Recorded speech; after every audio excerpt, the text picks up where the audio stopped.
নমস্কার বন্ধুরা, হোমকুক চ্যানেলে সবাইকে স্বাগত জানাই। চলে এলাম আবার একটি রেসিপি নিয়ে। আজকে আমি 11টি পালং শাক আর 4টে ডিম দিয়ে অপূর্ব স্বাদের একটি রেসিপি তৈরি করব। আর এটি ভাত, রুটি, পরোটা সব কিছুর সাথে খেতে অপূর্ব স্বাদের লাগে আর বানাতে একদমই সহজ। তবে চলুন রেসিপিটি পুরো দেখে নিন আমি কিভাবে এই সহজ রেসিপিটি আপনাদের তৈরি করে দেখাবো। প্রথমে আমি যে 11টি পালং শাকটা নিয়েছিলাম, শাকটাকে আমি প্রথমে বেছে রেখেছিলাম। তারপর এইভাবে নাইফের সাহায্যে একটু বড় বড় সাইজ করে কেটে নিলাম। আর ডান্ডিগুলোও রেখে নেব, কারণ ওই ডান্ডিগুলো একদমই নরম আছে, তার জন্য আমি ওই ডান্ডিগুলোও রেখে নেব। এবার সমস্ত শাকগুলো আমি কেটে নিয়েছি। এবার এক এক করে একটা প্লেটে আমি তুলে নেব।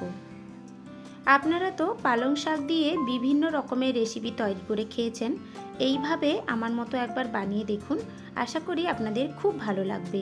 আগে হয়তো কোনো দিন এইভাবে রেসিপিটি আপনারা বানিয়ে খাননি, তার জন্য পুরো ভিডিওটি একদম মনোযোগ সহকারে দেখবেন, একটাও স্টেপ যেন মিস না করেন। শাকগুলো কেটে নিয়েছি, এবার একটা প্রসেস করব। তার জন্য গ্যাসে একটা কড়াই বসিয়ে দিয়েছি। এবার আমি প্রায় এখানে 500 ml মতো জল দিয়ে দিলাম। জলটা দিয়ে গ্যাসের ফ্লেমটা অন করে নেব। এবার হাফ টিস্পুনের মতো লবণ দিয়ে দিলাম। এবার খুব সাবধানে এক এক করে 4টে ডিম আমি জলের মধ্যে দিয়ে দেব। ডিমগুলো দেওয়ার সময় অবশ্যই সাবধানে দেবেন। একটাও ডিমে যদি হালকা একটু ক্র্যাক চলে আসে, তাহলে সেদ্ধ করার সময় ডিমের ভেতরের অংশগুলো বেরিয়ে আসবে, একদম ভালো লাগবে না ডিমগুলো খেতেও আর দেখতেও। এবার আমি 2টো মিডিয়াম সাইজের আলুও দিয়েছি, আপনারা চাইলে আলু দেবেন, না হলে স্কিপ করে দেবেন। এবার উপরে একটা ছিদ্রযুক্ত প্লেট রেখে দিলাম, আর ওই যে কেটে ধুয়ে পরিষ্কার করে রাখা পালং শাকগুলো রেখে দিলাম, আর সামান্য একটু লবণ দিয়ে ঢাকনা দিয়ে আমি এগুলোকে সেদ্ধ হতে দিয়ে দিলাম। ডিমটাও সেদ্ধ হবে আর ওই ভাপে পালং শাকটাও ওপরে সেদ্ধ হয়ে যাবে। এবার একটা আমি মশলা তৈরি করে নিচ্ছি সেই ফাঁকে। তার জন্য একটা মিক্সিং জার নিয়ে নিয়েছি, দিয়ে দিলাম 2টো মিডিয়াম সাইজের পেঁয়াজ, আর দিয়ে দিচ্ছি 4টের মতো রসুনের কোয়া, আর দিয়ে দিলাম 1 টেবিল স্পুনের মতো আদা বাটা। আদা বাটার পরিবর্তে আপনারা 1 ইঞ্চের মতো আদার টুকরোও দিয়ে দিতে পারেন।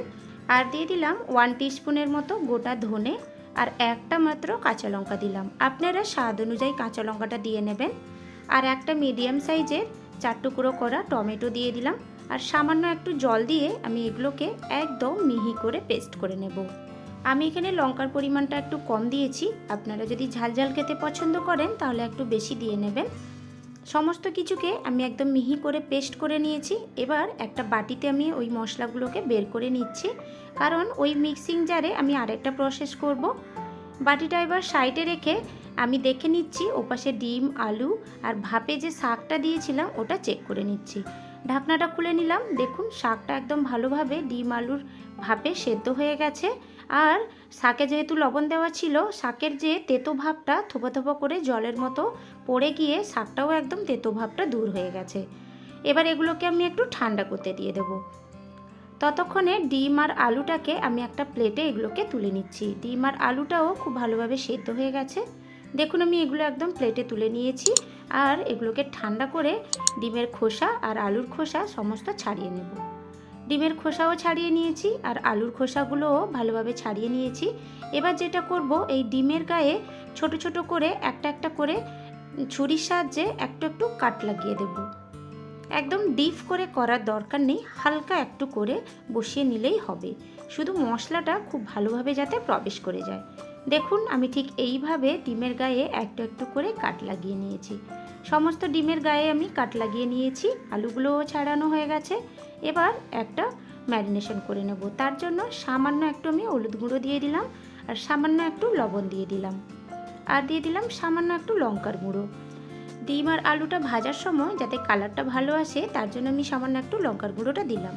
এবার ভালোভাবে ডিম আর আলুর গায়ে খুব ভালো করে লবণ আর হলুদটাকে মাখিয়ে নিলাম। প্রথমে আমি যে মিক্সিং জারে মশলাটা তৈরি করে রেখেছিলাম, ওই মশলাটা বাটিতে বের করে নেওয়ার পরে মিক্সিং জারটা আমি তেমনই রেখে দিয়েছিলাম, আর ওতেই আমি ভাপে যে সেদ্ধ করে রেখে ঠান্ডা করে রেখেছিলাম পালং শাকটা, ওটা আমি দিয়ে দিলাম, আর বেশ কিছুটা পরিমাণ গোটা ধনে পাতা দিয়ে দিলাম। এবার এগুলোকেও আমি একদম স্মুথ করে পেস্ট তৈরি করে নেব। পেস্ট তৈরি করে নিয়েছি, সাইডে রেখে দিলাম। এবার চলে যাব রান্নার কাছে। গ্যাসে একটা ননস্টিকের কড়াই বসিয়ে দিয়েছি। 1 টেবিল স্পুনের মতো সর্ষের তেল দিয়ে দিলাম। এবার এক এক করে ওই যে ম্যারিনেশন করে রেখেছিলাম ডিম আর আলু, ওগুলো আমি কড়াইতে দিয়ে দিলাম। এবার গ্যাসের ফ্লেমটা হাইতে করে আমি আলু আর ডিমটাকে নেড়ে চেড়ে একটু লাল লাল করে ভেজে নেব। আবারও বলছি, আমি যদি আলু খেতে চান তাহলে আলু দেবেন, না চাইলে স্কিপ করে দেবেন। ডিম আর আলুটা খুব ভালো করে ভাজা হয়ে গেছে। এবার এক এক করে ডিম আর আলুটাকে আমি প্লেটে তুলে নিলাম। দেখুন, ঠিক এইভাবে ডিম আর আলুটাকে আমি ভালো করে ভেজে নিয়েছি। এবার আমি ওই সেম কড়াইতে রান্নাটা করে নেব। তার জন্য 3 টেবিল স্পুনের মতো সর্ষের তেল দিয়ে দিলাম। এবার গোটা গরম মশলা দিচ্ছি, তার মধ্যে 3টে দারচিনি স্টিক দিয়ে দিলাম, আর 2টো লবঙ্গ দিয়ে দিলাম, একটা এলাচ দিয়ে দিলাম, এলাচটা মুখ ফাটিয়ে নিয়েছি, আর দিয়ে দিলাম হাফ টিস্পুনের মতো গোটা জিরে। এবার সমস্ত গোটা মশলাগুলোকে হালকা একটু নেড়ে চেড়ে আমি প্রায় 10 থেকে 15 সেকেন্ডের মতো ভাজা করে নিলাম। খুব সুন্দর একটা গন্ধ বেরোলে ঠিক এই পর্যায়ে আমি গ্যাসের ফ্লেমটা বন্ধ করে দেব। এবার গুঁড়ো মশলা অ্যাড করব, কারণ গুঁড়ো মশলাগুলো জ্বলে যাওয়ার সম্ভাবনা থাকে। তার মধ্যে দিয়ে দিলাম সামান্য একটু হলুদ গুঁড়ো, সামান্য একটু লঙ্কার গুঁড়ো, আর দিলাম সামান্য একটু চিনি। চিনি না খেতে চাইলে স্কিপ করে দেবেন। আর সামান্য একটু লবণ দিয়েছিলাম আমি, ওটা স্কিপ করে ফেলেছি ভিডিওটা আমি। আর দিয়ে দিলাম 1 টিস্পুনের মতো ধনে গুঁড়ো। এবার গ্যাসের ফ্লেমটা অন করে সামান্য একটু নেড়ে চেড়ে নেব। এখানে সমস্ত মশলাগুলো আমি পরিমাণটা বললাম না, আপনারা যে যেমন কোয়ান্টিটি হিসেবে বানাবেন ওই হিসেবে মশলাগুলো একটু নিয়ে নেবেন। হালকা একটু নেড়ে চেড়ে গুঁড়ো মশলাগুলো একটু ভাজা করে নিয়েছি। এবার আমি যে প্রথমে একটা যে মশলা তৈরি করে রেখেছিলাম আদা রসুন টমেটো এইসব দিয়ে, ওই মশলাটা আমি এখানে অ্যাড করে দিলাম। এবার গ্যাসের ফ্লেমটা হাইতে করে মশলাটাকে প্রায় আমি 2 মিনিটের মতো নেড়েচেড়ে একটু ভাজা ভাজা করে নেব, যাতে ওই মশলার কাঁচা গন্ধটা চলে যাওয়া পর্যন্ত। মশলাটা প্রায় আমি 2 মিনিটের মতো একটু নেড়েচেড়ে ভাজা করে নিয়েছি, কাঁচা গন্ধটাও হালকা চলে গেছে। এবার ঢাকনা দিয়ে আমি 1 থেকে 1.5 মিনিটের মতো লো ফ্লেমে রেখে দিলাম।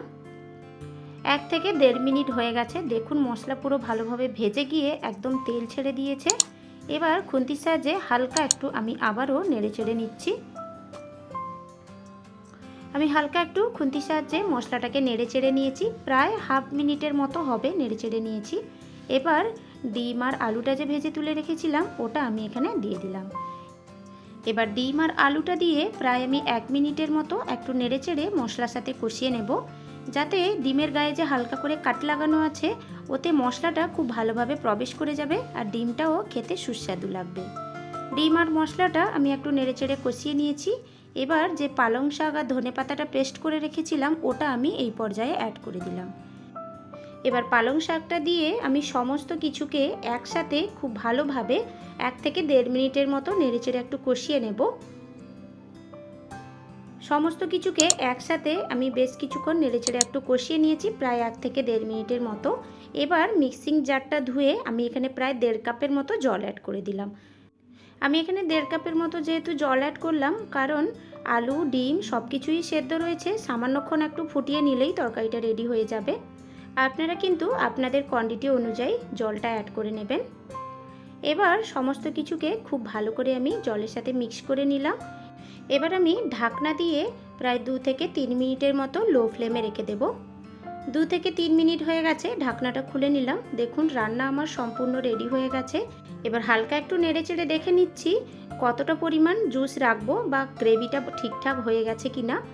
সব কিছুটা ঠিকঠাক আছে। আমি এইভাবেই গ্রেভিটা রাখবো, কারণ ঠান্ডা হয়ে গেলে আলু যেহেতু আছে আরও রস রসে ভাবটা টেনে নিয়ে একদম গাঢ় গাঢ় ভাব করে দেবে। এবার সামান্য একটু লবণের প্রয়োজন ছিল, তো আমি এখানে একটু লবণ অ্যাড করে দিলাম তরকারিটা টেস্ট করে। সম্পূর্ণ রান্না রেডি হয়ে গেছে। এবার ওপর থেকে আমি 1 টেবিল স্পুনের মতো একটু বাটার অ্যাড করে দিলাম। এবার বাটারটা দিয়ে খুব ভালো করে আমি একটু মিক্স করে নিচ্ছি। গ্যাসের ফ্লেমটা আমি বন্ধ করে দিয়েছি। এবার রান্না সম্পূর্ণ রেডি হয়ে গেছে। বাটারটা দিয়েও আমি মিক্স করে নিয়েছি। ঢাকনা দিয়ে 2 থেকে 3 মিনিটের মতো স্ট্যান্ডিং টাইমে রেখে দেব। 2 থেকে 3 মিনিট হয়ে গেছে। দেখুন, আমি এবার আপনাদের সামনে পরিবেশন করে দেখাচ্ছি। দেখুন কতটা সুন্দর হয়েছে আর দেখতে কতটা লোভনীয় হয়েছে। এবার গরম গরম ভাত রুটি পরোটা যে কোনোর সাথে এনজয় করুন। আশা করি আপনাদের খুব ভালো লাগবে। আজকের আমার এই রেসিপিটি আপনাদের কেমন লেগেছে আমাকে কমেন্ট করে অবশ্যই জানাবেন। ভিডিও ভালো লাগলে একটা লাইক দিয়ে চ্যানেলটিকে সাবস্ক্রাইব করে নেবেন। আজকের মতো বিদায় জানাচ্ছি। দেখা হচ্ছে নতুন কোনো একটি রেসিপির সাথে। সবাই খুব ভালো থাকবেন।